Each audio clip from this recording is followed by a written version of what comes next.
Hello, wala, marhaba everyone. So, nandito na naman tayo sa panibago nating episode sa paggawa natin ng cinnamon bun, yung tinatawag natin. So, mag-start tayo dito again sa ating warm milk which is 110 degree. Dapat di masyado mainit for active yeast, of course, important. And sugar para makatulong siya sa pag-rise ng ating yeast. So, yun po. So, plain flour tayo. Set aside kayo na yung after nun, yung mga 5 minutes siguro. So, salt and baking powder. Yes, baking powder makakatulong siya actually to soften yung ating dough or yung bread. Ayan, after 5 minutes, nakita mo naman na siya. Okay na yun. Then, nag-add lang tayo ng oil. Of course, then nag-mix ako dyan or minix lang natin siya. And then, of course, yung plain flour na ating kinansya or yung ating sinukat. Siguro mga ano ito, half a cup. Mga 1 cup. Doon yung ating flour. Then, ginamit ko lang dyan yung ating mano-mano or yung hand.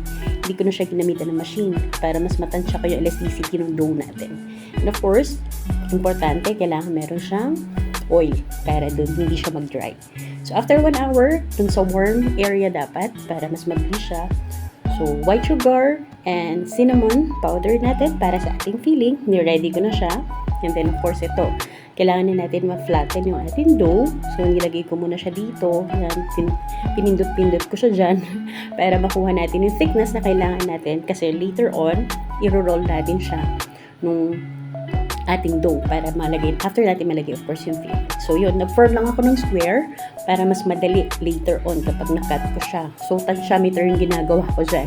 So, tinansya ko lang din pati yung sukat niya. And then, ito, nilagyan ko na siya or pinagalitan natin siya ng tinatawag natin room temperature butter. So, yun. Butter yung ginamit natin. Of course, pwede rin naman ng margarine para at least kumapit lang yung filling na ilalagay natin, which is yung cinnamon and yung sugar. Ayan. Pero kung maraming nilagay yung butter, gusto ko kasi yung maraming butter. Talaga. Sarap siya kasi. Tapos, mabango pa. Ayun. So, right after niya, makikita nyo dyan, kinat ko yung mga edge niya, yung mga gilid. Para magkaroon tayo ng perfect square later on. Then, makikita nyo siya later on. So, ganun yung ginawa ko sa kanya. Then, make sure din, of course, yung filling na yan, malagyan siya lahat. Kahit yung mga edge niya. Kasi magagamit at makakain pa rin natin yan. Ayan, like this. Nakita nyo. So, kinat ko siya dyan sa edge para make sure na mapakuha tayo ng perfect square. Makikita nyo siya. Like this. Ayan, niroll ko siya. This is actually another method. Pwede naman to. Pwede rin naman yung isang rolyo tsaka mo siya kakat. But for me, this is much easier for me. So, yun. Tapos, kinat ko lang siya ulit para mas maliit. Like this. Kaya nga meron tayong cinnamon or mini cinnamon lang yung ginawa ko. Yes, so yun. Mga ilang pieces lang nagawa ko. Siguro dyan, mga 12 or 15. Kasama yung gilid.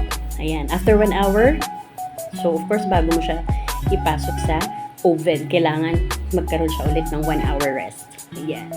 Like this. Wow! Ayan. So, yan. Meron na tayong cinnamon bun na tinitawag. At sarap-sarap niya, promise. Ang lambot-lambot niya. Even the next day and the next day. So, 3rd day ko siyang kinain ng mag-isa.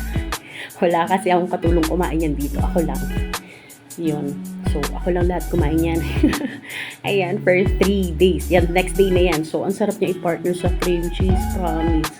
Yan, this is a 3rd day.